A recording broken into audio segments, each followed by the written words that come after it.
2018 में उड़ीसा के बोलांगीर जिले के अंतर्गत आने वाले पाटनगढ़ इलाके में एक साहू फैमिली रहती थी, जिसमें घर के मुखिया रविंद्र कुमार साहू के अलावा उनकी पत्नी संयुक्ता साहू, उनके 2 बच्चे और उनकी बूढ़ी मां जेमा मणि साहू थी। जहां रविंद्र कुमार साहू पाटनगढ़ में स्थित जवाहरलाल नेहरू कॉलेज के प्रोफेसर थे, तो वहीं उनकी पत्नी संयुक्ता साहू ज्योति विकास कॉलेज की प्रिंसिपल थी। उनका बेटा सौम्या शेखर भी बेंगलुरु की एक कंपनी में सॉफ्टवेयर इंजीनियर था, जबकि उनकी बेटी कजाकिस्तान में पढ़ाई कर रही थी, लेकिन उस समय अपने भाई की शादी अटेंड करने के लिए वो भी घर पर आई हुई थी। खैर, 18 फरवरी साल 2018 को बेंगलुरु में सॉफ्टवेयर इंजीनियर की नौकरी करने वाले सौम्या शेखर की शादी सोनपुर इलाके की रहने वाली रीमा से हो गई। सब कुछ ठीक चल रहा था, लेकिन फिर शादी के 5 दिन बाद यानी 23 फरवरी 2018 को शेखर की बहन, जो कजाकिस्तान से शादी में शामिल होने के लिए आई थी, वो वापस कजाकिस्तान जा रही थी। उसे एयरपोर्ट तक छोड़ने के लिए उसके पिता रविंद्र कुमार भी दिल्ली एयरपोर्ट तक उसके साथ गए थे। इधर उनकी पत्नी संयुक्ता साहू भी कॉलेज में अपनी ड्यूटी पर चली गई थी। यानी अब घर पर सौम्या शेखर, उसकी पत्नी रीमा और दादी, ये 3 लोग ही थे। 12:45 के आसपास का समय था। शेखर साहू और उसकी पत्नी रीमा रसोई में बातें कर रहे थे। वो खाने में ग्रिल बैंगन और दाल का झोल बनाने की योजना बना रहे थे, लेकिन तभी अचानक सौम्या को उनके गेट की कुंडी बजाने की आवाज सुनाई दी। उसने जाकर देखा तो गेट पर एक डिलीवरी बॉय खड़ा था। उसके हाथ में सौम्या के नाम का एक पार्सल था। बॉक्स के ऊपर एक घिसे हुए स्टिकर पर लिखा था कि इसे एस.के. सिन्हा ने रायपुर यानी उड़ीसा से करीब 230 किलोमीटर दूर से भेजा था। उस पार्सल को हरे कागज में कवर किया गया था, जिसमें से सफेद धागा बाहर निकला हुआ था। उसी समय पीछे से उनकी 85 वर्षीय दादी जेमा मणि साहू भी पार्सल देखने के लिए आ गई। सौम्या शेखर ने अपनी पत्नी से कहा कि मुझे तो ये शादी का गिफ्ट लगता है, लेकिन मुझे नहीं पता इसे भेजने वाला कौन है, क्योंकि मैं तो रायपुर में किसी को भी नहीं जानता।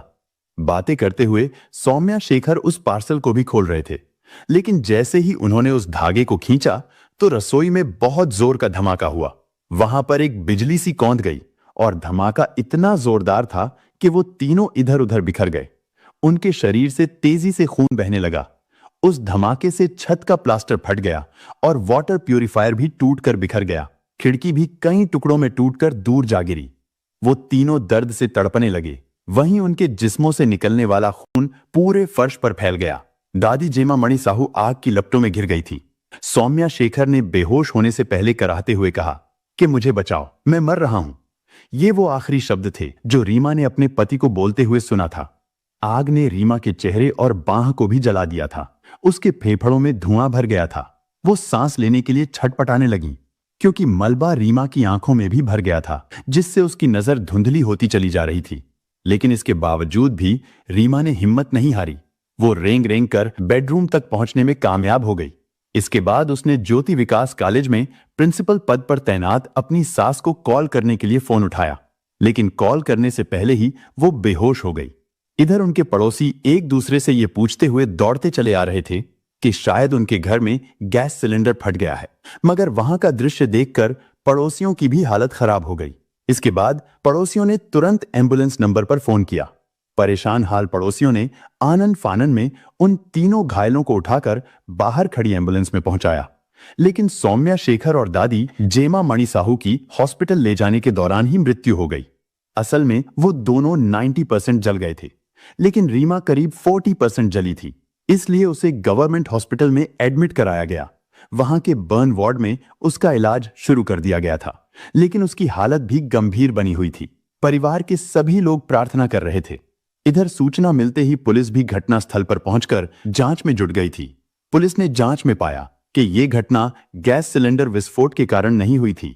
इसलिए पुलिस ने बम स्क्वाड को भी घटनास्थल पर बुला लिया था। लेकिन जैसे ही बम स्क्वाड की टीम रसोई में एंटर हुई तो वो लोग तुरंत समझ गए थे कि यह बम विस्फोट था, क्योंकि उन्होंने रसोई से बारूद की गंध महसूस की थी।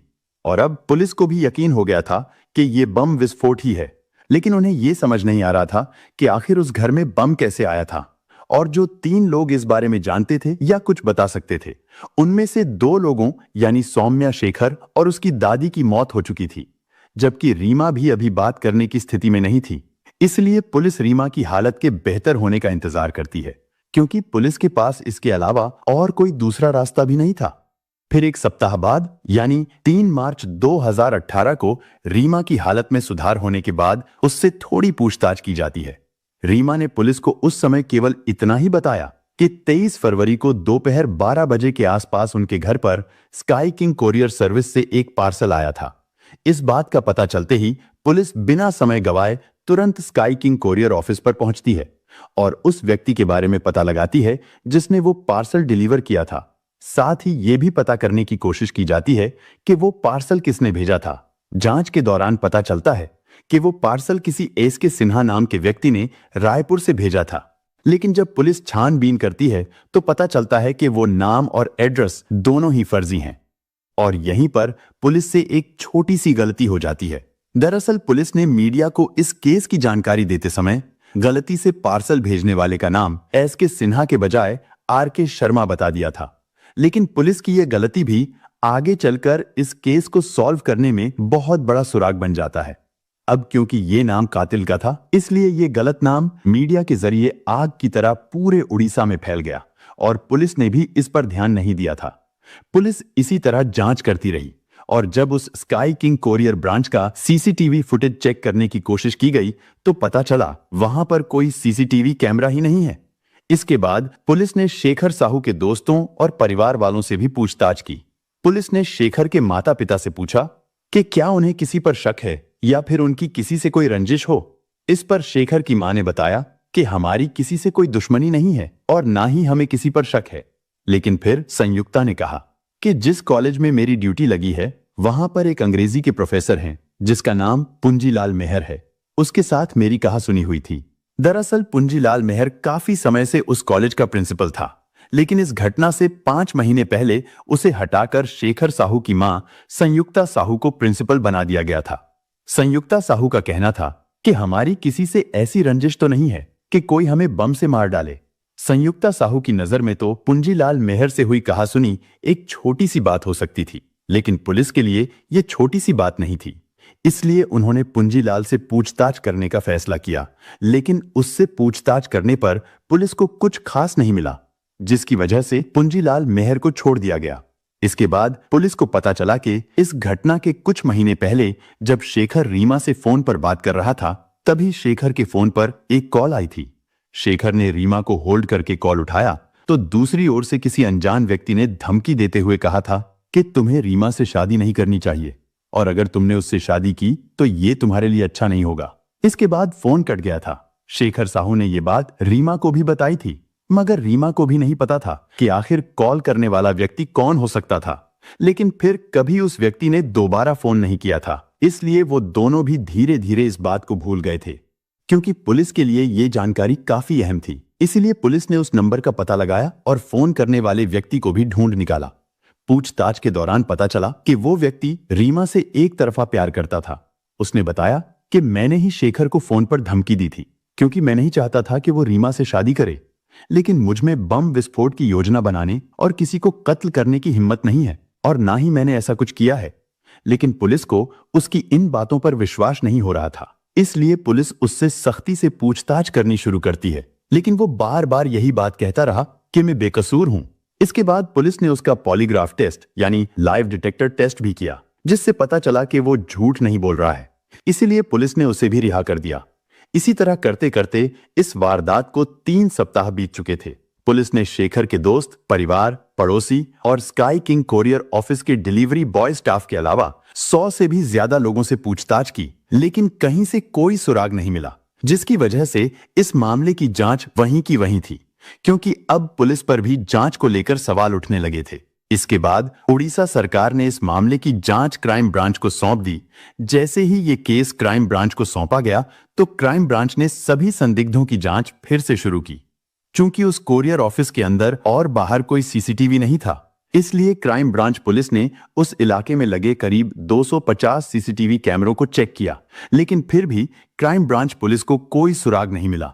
लेकिन तभी अचानक 4 अप्रैल 2018 को बोलांगीर पुलिस को एक लेटर मिला, जिसमें लिखा था पार्सल एसके सिन्हा के नाम से भेजा गया था, ना कि आरके शर्मा के नाम से। रायपुर में 2 नहीं बल्कि 3 लोग इस प्रोजेक्ट में शामिल थे। इस विस्फोट का कारण सौम्या शेखर का विश्वासघात है, जिसने जान और करोड़ों रुपए लिए हैं। उस लेटर में एक और इंपॉर्टेंट लाइन लिखी गई थी कि प्लीज निर्दोष लोगों को संदेह में पकड़कर उनसे अनावश्यक सवाल पूछकर जांच के नाम पर लोगों को परेशान ना करें। इस लेटर को पढ़ने के बाद बोलांगीर पुलिस तुरंत उस लेटर की एक कॉपी निकलवाकर क्राइम ब्रांच के चीफ अरुण भौत्रा को भी भेज देते हैं। अरुण भौत्रा भी उस लेटर को कई बार पढ़ते हैं और सोचते हैं कि जिसने भी इस लेटर को भेजा है उसने ही वो पार्सल भी भेजा होगा, क्योंकि ये तो किसी को भी नहीं पता था कि पुलिस ने पार्सल भेजने वाले का नाम गलती से एस.के. सिन्हा की जगह आर.के. शर्मा बताया था। हालांकि लोग तो पुलिस द्वारा गलती से बताए गए नाम आर.के. शर्मा को ही अपराधी समझ रहे थे। इसके बाद क्राइम ब्रांच पुलिस ने उस लेटर को जांच के लिए फॉरेंसिक लैब में भेज दिया, लेकिन वो लेटर करीब 250 किलोमीटर दूर से कई लोगों के हाथों में से होता हुआ आया था, इसीलिए फॉरेंसिक जांच में भी फिंगरप्रिंट के सही निशान नहीं मिल सके थे। लेकिन फिर पुलिस ने सोचा कि क्यों ना ये लेटर शेखर साहू के घर वालों को दिखाया जाए, हो सकता है वो लोग इस हैंडराइटिंग को पहचानते हों। इसके बाद लेटर शेखर के परिवार वालों को दिखाया गया। पहले तो शेखर के घर वालों ने कहा कि उन्हें तो इस हैंडराइटिंग से किसी पर कोई शक नहीं है और उन्हें नहीं पता कि ये लेटर किसने भेजा होगा। लेकिन फिर अचानक शेखर की मां संयुक्ता साहू की नजर उस लेटर पर एक जगह ठहर गई, जिसकी वजह से उन्होंने लेटर को कई बार पढ़ा। असल में उन्हें अब एक व्यक्ति पर शक होने लगा था। ये व्यक्ति कोई और नहीं बल्कि प्रोफेसर पुंजीलाल मेहर ही था। हालांकि पहले पुलिस ने उसके खिलाफ सबूत ना मिलने के कारण उसे रिहा कर दिया था। शेखर की मां ने उसका नाम दोबारा इसलिए लिया था क्योंकि लेटर में एक शब्द अंडरटेकिंग द प्रोजेक्ट लिखा हुआ था। शेखर की मां संयुक्ता साहू का कहना था कि उन्होंने इस तरह के वर्ड अपने कॉलेज के प्रोफेसर पुंजीलाल मेहर को अक्सर बोलते हुए सुना और देखा था।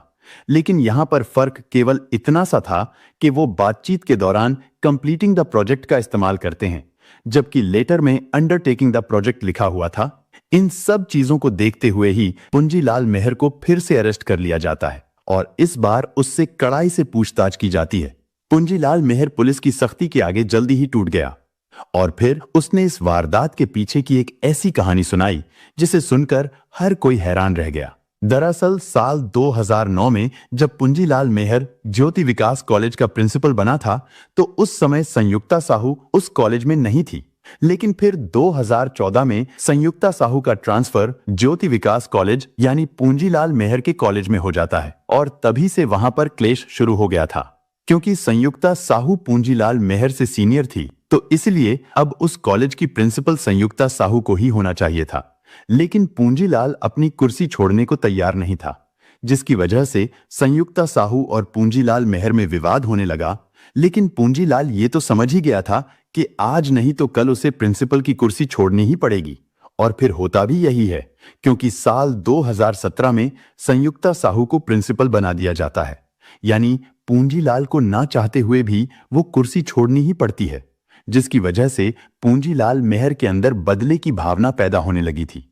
तभी से वो बदला लेने के बारे में सोचने लगा था और कुछ ऐसा तरीका ढूंढने लगा था जिससे उस पर किसी को कोई शक भी ना हो। वो हर वक्त यही सोचता रहता था कि इन सब की जिम्मेदार संयुक्ता साहू ही है। असल में नफरत और लालच ने उसे एक जानवर बना दिया था। वो प्रिंसिपल की कुर्सी के लिए इस हद तक पागल था कि उसने संयुक्ता साहू के पूरे परिवार को ही खत्म करने का प्लान बनाना शुरू कर दिया। प्रोफेसर पुंजीलाल ने बोलांगीर पुलिस के सामने पूछताछ में स्वीकार किया कि पार्सल बम खुद उसी ने बनाया था।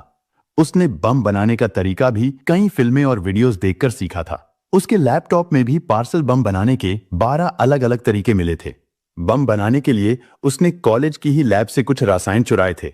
इसके बाद उसने कॉलेज के नाम पर ही बाजार से कुछ विस्फोट में काम आने वाली सामग्री भी खरीदी और फिर पार्सल बम बनाने के बाद बचा हुआ विस्फोटक उसने जमीन में गाड़ दिया था। सब कुछ तैयार हो जाने के बाद वो पार्सल भेजने के लिए सही समय का इंतजार करने लगा। ठीक उसी समय शेखर की मां संयुक्ता ने उसे शेखर की शादी का कार्ड दिया और इस तरह आखिरकार उसे वो मौका मिल ही गया जिसका वो काफी दिनों से इंतजार कर रहा था। उसने पार्सल को शादी के गिफ्ट के रूप में देने का प्लान बनाया। प्रोफेसर पुंजीलाल मेहर ने तय किया कि इस पार्सल बम को वो रायपुर से खुद ही कोरियर करेगा। इसके बाद 15 फरवरी 2018 को भी वो हमेशा की तरह ही कॉलेज गया और क्लास ली। इसके बाद वो जल्दी जल्दी अपने घर पर आया, क्योंकि वो अच्छी तरह से जानता था कि फोन की लोकेशन ट्रेस की जा सकती है। इसलिए उसने अपना फोन घर पर ही छोड़ दिया। इसके बाद पार्सल को लेकर वो रेलवे स्टेशन पर आ गया।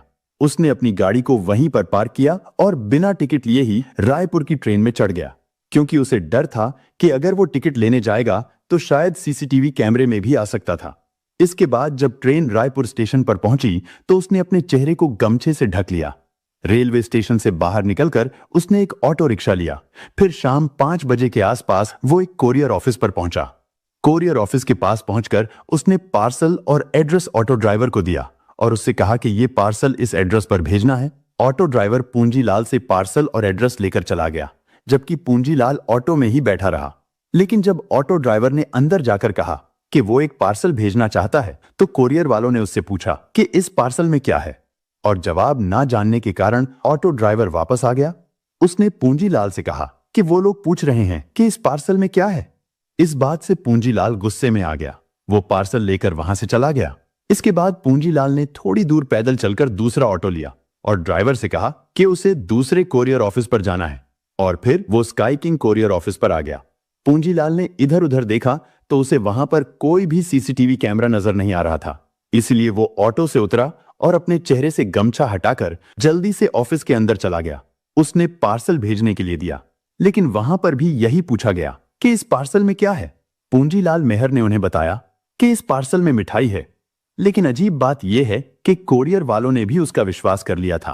पार्सल को उसके फर्जी नाम एस.के. सिन्हा से बुक कर दिया गया और संयुक्ता साहू के घर में भेज दिया गया। पार्सल भेजने के बाद वो तुरंत ही अगली ट्रेन से वापस अपने घर आ गया। इसके बाद अगला दिन भी उसके लिए बिल्कुल ऐसा ही नॉर्मल था जैसे कुछ हुआ ही नहीं था। पूंजीलाल कॉलेज जाने लगा और उस पर किसी को शक ना हो, इसके लिए उसने शेखर की शादी में जाकर उन्हें लंबी उम्र की शुभकामनाएं भी दी थीं।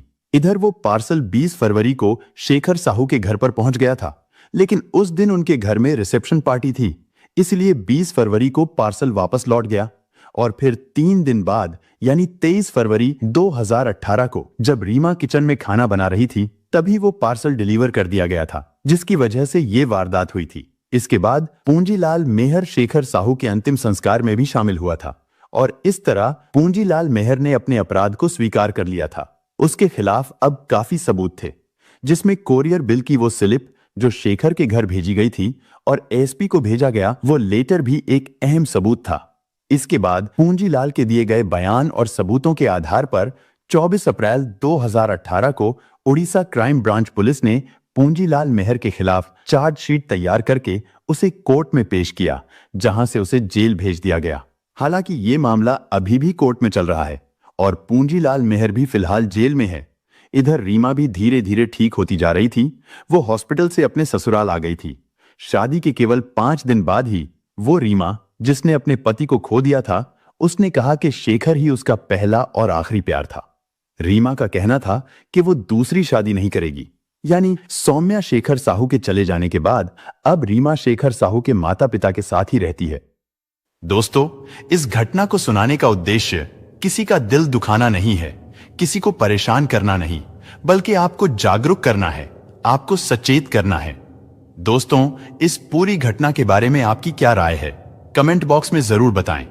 और अगर हमारी मेहनत पसंद आई हो तो इस वीडियो को लाइक करते हुए शेयर भी करें। अगर आपने अब तक चैनल को सब्सक्राइब नहीं किया है तो हमारे चैनल को सब्सक्राइब कर लीजिए। धन्यवाद।